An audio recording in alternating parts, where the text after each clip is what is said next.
on, you bastard! Brought to you by supporters who probably have better taste than this schmuck.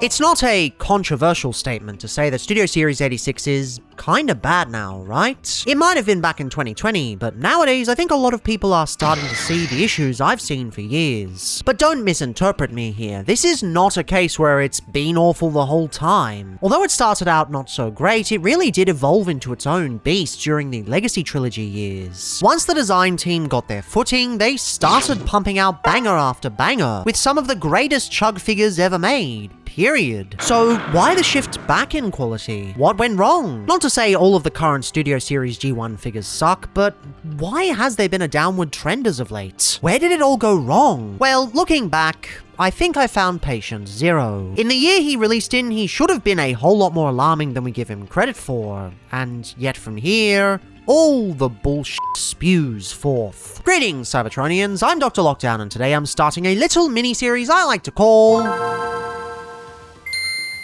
For the first outing, we're going back to the beginning, the point of no return, if you will. This poor lad is about to lose his spring from his step with the unfortunate case of Studio Series 86-30 Leader Class Springer. Commercially, something like this kinda makes sense. SS86 is out there gunning to make the whole cast of movie characters, including those who died on screen, and those who were only seen for a second, and probably eventually everyone from 84 and 85 who were implied to be there but never actually showed up. SS84 is coming, and there's nothing you can do to stop it, mark my words. So it absolutely makes sense to put a new Springer figure in this toy line, it's a no-brainer. And as for releasing the same mold in some capacity, sure, I've actually covered Siege Springer on the channel before many years back, and I maintain to this day that he's one of the few triple changes who doesn't have a single compromised alternate mode. Granted, a lot of that is thanks to the fact Springer doesn't particularly have overly different parts in each loadout, but still, this is one cracking release, and easily one of the War for Cybertron trilogy's best. So to simply do that but again is a great idea. Hell, they could even fix some of the issues some folk have, such as the weak knees and useless ankle rockers. Not to mention the battle damage. I actually really like the battle damage aesthetic, especially on figures like Springer with carefully crafted tampograph. And for years I never got why people disliked it so much. But then, one comment stood out to me, absolutely overboard with its vitriol and cursing, but it did have a point. He likened the frustration at battle damage to my hatred of Sunbow Baby Blue, and yeah, no, I get it now. I understand. So, all they needed to do is get rid of the battle damage, tighten up some tolerances, and Becca's your auntie. So, of course, predictably, they did not do this. Hasbro has this annoying pattern. Whenever something is genuinely fantastic, not needing deviation, only reinterpretation, they make something new from the ground up that is actively worse. Not necessarily bad, but definitely worse. And whenever something is compromised and the entire fandom is yelling at the top of their lungs for the designer to make something new, then tough shit, kiddo. It's the same mold again with the same old nonsense. There are, of course, exceptions, and the original Siege Springer was actually one of these. In fact, the two main Siege triple changes were both great examples here, so they can break that trend occasionally. But perhaps the exceptions prove the rule because they did a bunch of new stuff here. Right out the gate, SS86 Springer is a leader instead of a Voyager with some subtly retooled parts and a new lineup of accessories. A bit annoying paying leader price for something that was a Voyager initially, but hey, it's doable under the right circumstances. And the issues don't really start to become apparent in the car mode. It seems fine. Maybe not quite as cool and out there as his Siege contemporary, but still fine. The first thing you'll notice different, long before you see any of the retooled parts, is the coloration. This is way more toon, and although I reckon the original was a smidge more vibrant, it's still serviceable. The green is a bit lighter and less neon, the grey has a little less blue mixed in, and the dark green is a little less turquoise. Personally, I find the colours not really to my preference, but they're not necessarily worse in any way. Hell, I'll even say the window shade is an improvement. This dark transparent blue is honestly quite gorgeous, and it pops way more, especially against the lighter green. The yellow is definitely a step down though, incredibly desaturated and doesn't really pop in the way it should. Though credit where credit is due, it is painted gorgeously. You know the whole yellow thing I keep bringing up, and the same is true here. It's a tough color to do, and this is a pretty good application of it, minus some wispiness on the middle section, but nothing heinous. And when you draw your attention to said middle, you start to see some of the changes. In this mode, they don't really cause many issues, but you do start to see some of the retooling they've done. The front of the car is different by virtue of having it contour closer to the screen model in robot mode, and honestly, I think this blends in pretty well. I still prefer how purposeful the original is, but this is fine. The front of the wheel pods are also different, with a much smoother vibe. These are also fine, but part of me does wish they continued the whole armor plating motif that the original has. It just stops now, which, yeah, I get that means it's more accurate, but it is a cohesion point that doesn't quite feel as nice. Also leads to an annoying side effect that I'll discuss later, one that's a bit of a bummer. The top of the car is actually a bit nicer though, with a more angular style that honestly fits way better with the boxy physique. With the new tooling, it ironically feels a lot smaller than the previous version, and consequently better proportioned. It was a weird thing back on the original release, and I've become a lot more used to it, but hey, improvements are improvements. I also prefer the colors a lot more, and the booster pods are a much nicer touch. Bit of a bummer that they didn't add a blast effect port on the rocket booster at the back, but considering what we're going to have to deal with later, it's hardly that big of a downgrade comparatively, and you still get the knobs at the back for some nice Mario Kart turbo power. Unfortunately, it's not all upgrades and side grades. From here, you do start to see the cracks show a little bit. It's not as bad as the other modes, but like, the thighs look super prominent now. You've got this hella greebled styling all over the damn thing, and then this just sits there. It looks like it's from a completely different figure, and consequently, it's really out of place. Obviously, though, less out of place than the completely mismatched wheels. Why are the front wheels green and the back ones grey? Why is this a weird shade of green found nowhere else? I checked, it doesn't show up anywhere in either of the other modes. Not even on the accessories. What are you doing here? Looking at the screen model, it seems as if both the wheels were implied to be green, but the back ones are hidden away in car mode. So the real question is, why didn't they paint the back wheels? Is it a reference to them being blended into the back? Like one of those fucking faux combiner joints on the Legacy Menasor box set? Are we really doing this again? Seriously? Capped off with the new fists now sticking out as well, it just ends up sticking a bunch of these random blemishes on the sides of the car that really don't make much sense. You'd think stuff like this would be absolutely perfect on a leader class figure, but they've not really cared for this mode, it would seem. Now, size-wise is only a smidge taller, and the other dimensions remain the same. Even the length, despite the front wheel pods being retooled. Otherwise, it's basically the same. In fact, I think this is the only main dimensional difference between the two pairs of alternate modes. Of course, given the fact I've already reviewed this mold many a year ago, I'm not going to bother bogging down this video with dimensions, conversion schemes, and articulation segments. You can easily go watch the original video for those, as clunky as my old style was back then. Also, cross-video promotion. Don't hate the player, hate the game. The car mode is pretty good, but I wouldn't say it's an improvement. At best, it's a side grade. At worst, it's a minuscule downgrade. If this is the only mode you're planning on engaging with, it's fine. I'd probably go with Siege, even with the improved top boosters, but it's still an okay option. Still, it definitely could be worse.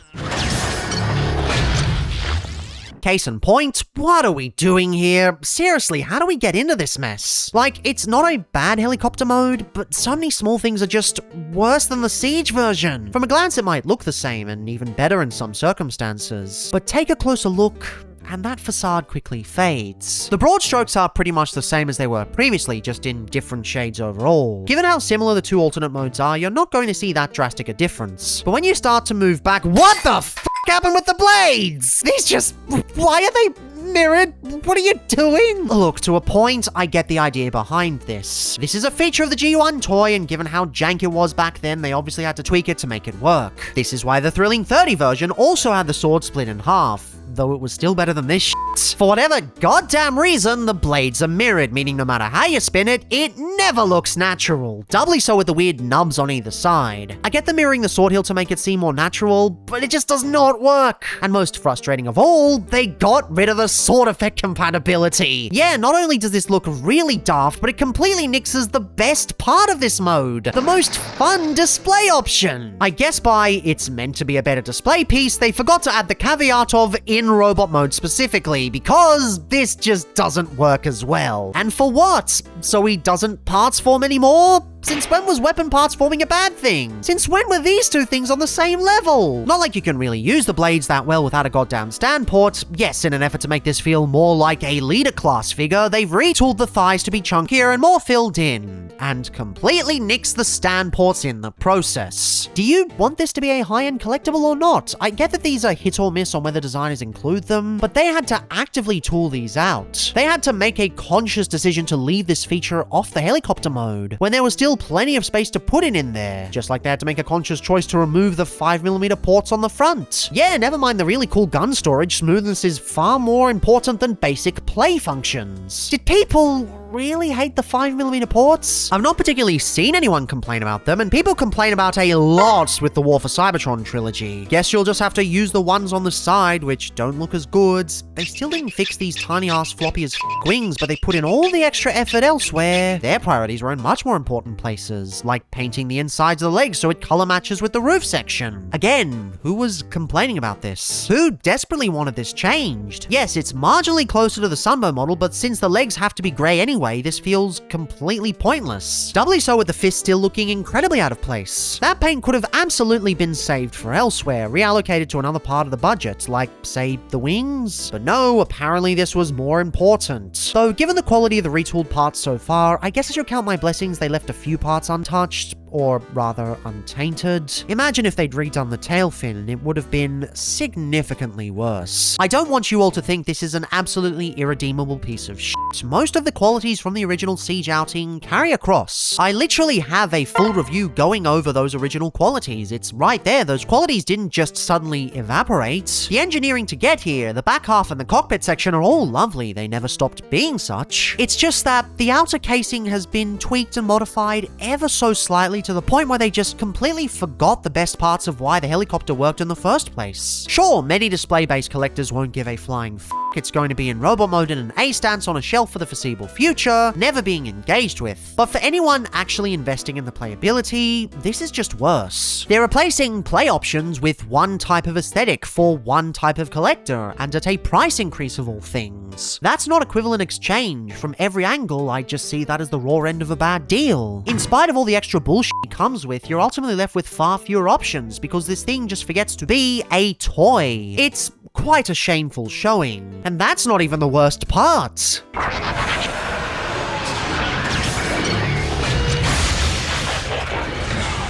They even with the transformation! Yes, while by and large this is the same experience, evident by me not bothering to film a dedicated segment for it, there are two major changes, and they both just baffle me. Well, the latter does. The former is just the chest sitting at a more protruding angle, which, sure, whatever, it doesn't do much. But the shoulder pods, one of the most satisfying elements of the original toy, now just awkwardly hangs around the sides. It's that angle, it's just slightly askew due to the limitations of the original mold, making it seem like a bad kit bash. You've gone from an awesome, purposeful step to what is essentially scaffolding. Also, these can have different orientation. Wait, sorry, not can have a different orientation, will have a different orientation, because you can't do it any other angle now. This is how they are, you're stuck with it. I get what they're going for, but they simply refuse to feel purposeful. The subtle angle really does tank this section. I understand the desire for accuracy, but that's just not how the original design worked. Either give us multiple options, like allowing for some of the other G1 aesthetics to be represented with a simple hinge, or commit to the main one. Don't just give us this half-assed middle ground. At least the other changes they made, tooling-wise at least, are mostly harmless. The torso now sits a lot further out, and I actually quite like this change. The faux contouring they've got on the chest doesn't work at all, but by and large, it's fine. Man's finally getting some curves. If he wanted more, he should have taken some estrogen. I swear I'm not an egg. They've actually gone to town on the changes below it too. There's a surprising amount of subtly changed pieces that don't come across as clearly in photos alone. The entire midriff has been completely redone, though you only see a few little pieces sticking out. Still, much like the backpack, I like the angling, and you've got a nice splotch of yellow to keep the visual interest intact. Not sure why they redid the hip pieces though. It's such a nothing difference, and it could have easily been left as is. Probably because they had it on the same sprue as the shoulders, and figured, why not? But still, it's a bit much. Same with the face. It's so minimally different from the original Siege version that I wonder why they bothered. Siege was already plenty accurate, and in some ways I'd argue a little better. Sure, you get rid of the puffy cheeks, and I guess the yellow in the helmet's vents is applied better, but now he just looks like he's squinting. Neither of these are bad head sculpts, and the difference is so minuscule that really, it makes me scratch my head. The new hands are neat. I don't know if this mold is one that really benefits from opening fists like these, as it's not really got the expressiveness you'd expect from a design like that, but they're still nice to see. But the legs, they've changed nothing, and yet somehow they've changed everything. See, here they've removed the battle damage. It makes sense. People have been asking for a version without it for quite some time. But they haven't really replaced it with anything. The plastic wasn't initially designed to go without damage, and combined with how bland the shade of grey is, it looks, well, bland. They've added no extra paint to this because that's what the screen model was like, but because it lacks the shaping of the screen model, he ends up looking like a knockoff from the knees down. I mean, as shitty as the Wreckers version was, it at least added extra paint to cut out the boredom. Between this and the shoulder scaffolding, there are times where this design just flat out feels unfinished, and they still didn't fix the goddamn solidity issues. Well, okay, they fixed the knees, but those weren't the primary concern. It was always the forward ankle rocker, and they still can't hold for shit. Can we please just have a Springer that stands properly already? Come on, it's been 7 years, 13 if you count Thrilling 30 with how its ankles also sucked. And the backpack, it's still loose, arguably looser than the Siege version. Something evolving backwards. Oh, but they made the ankle tilt super tight for some reason. This was never an issue with the legs originally, but okay, I guess. Because yeah, that's what everyone was asking for. This figure just feels like the priorities are completely backwards. Like they didn't do any research on what to change. By they, of course, I once again mean corporates. I doubt Evan or Hasui would have consciously made the decision to ignore certain elements in favor of inconsequential downgrades and side grades. Also, that's 3 Hasui reviews in 3 weeks. Man's showing up a lot. But like, I don't like Sunbow Baby Blue. I think it looks cheap and awful. But wasn't the clear plastic a big sticking point from the original Siege version? Wasn't it something people were begging them to quote-unquote fix? It probably would have meant I wouldn't have bought this thing either, and I wouldn't be stuck reviewing it before selling it off 2 years late, no less. Actually, I'm glad they didn't, but this just reads as them not really doing any research into what actually needed to be fixed from a fandom perspective. Accessory-wise, what are we doing here? Who was asking for all of this shit? The original guns are still the same and still kinda cool. You get a new rifle, which, okay, this is actually quite lovely. Might have to hold on to this when I sell the figure off and pair it with Siege Springer. You have the sword that was previously used as the blades, and it's okay, but it can sometimes flop down if you're not careful. I'm hesitant to call it better than how Thrilling 30 did it, because while the sword itself is better without the misaligned crossguard, at least it actually made for a cohesive helicopter mode. Oh, but the whole thing is moot because he comes with another sword. It's done really well. Why do they bother with ruining the blade accessory if they were just going to give us a normal sword anyway? If the sword was done well, like, say, the Mechanical Skull Studio Starscream mold or the Breastmasters on Iron Factory Lio Kaiser, I'd totally understand. Yes, those are third-party Legends figures. This is a mainline Chug figure. The two don't really equate, but it's the same idea. But this whole assembly just sucks, and they didn't have to ruin everything for it. But oh, at least we got the bomb from that one scene in the movie. It's painted extremely well, but no paint was left for the legs. And he comes with the Wrecker's hammer, which was never in G1. What are we doing here? Chucking a ton of accessories into a pack to make up the shortfall is a perfectly valid strategy. We've gotten some genuinely fantastic releases through this strategy. But where's the shortfall here? What are they making up for here when it's just a standard Voyager? And how is this equivalent to the price difference? Siege Springer was old Voyager price, coming in at $50. But for the sake of fairness, let's compare it at current Voyager price. That still puts $40 for all of those extra accessories. Are you telling me that new thighs, new hands, a new torso assembly, and a handful of accessories are all worth the price of a deluxe? Changes that actively make the playability worse? And who the was asking for the hammer in SS86? In the Wreckers line, I'd perfectly understand it. But if I have to put up with everyone insisting accuracy is a positive instead of a neutral choice, at least explain to me who wanted a fully screen-accurate Springer and also wanted the Wreckers hammer. I'm sure there are those sorts of people out there, but they can't be that many in number, and the Venn diagram between those people and folks who think this is an okay price has got to be even smaller. And again, to make this abundantly clear, this is not a complete piece of shit.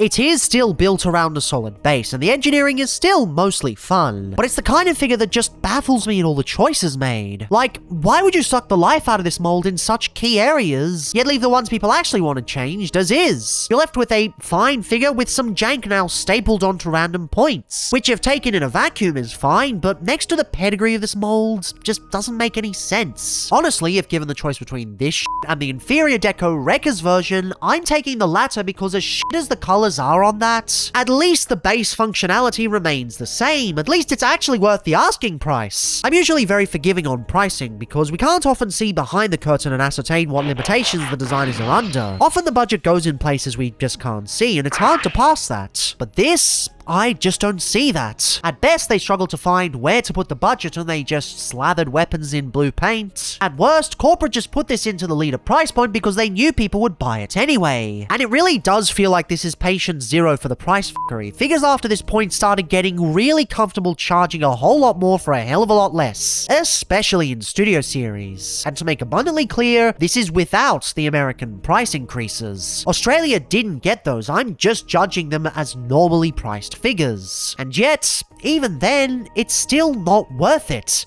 And given everything that came after, it's even more frustrating. SS86 Springer is not a bad figure, but God, he feels like they sucked the life out of him.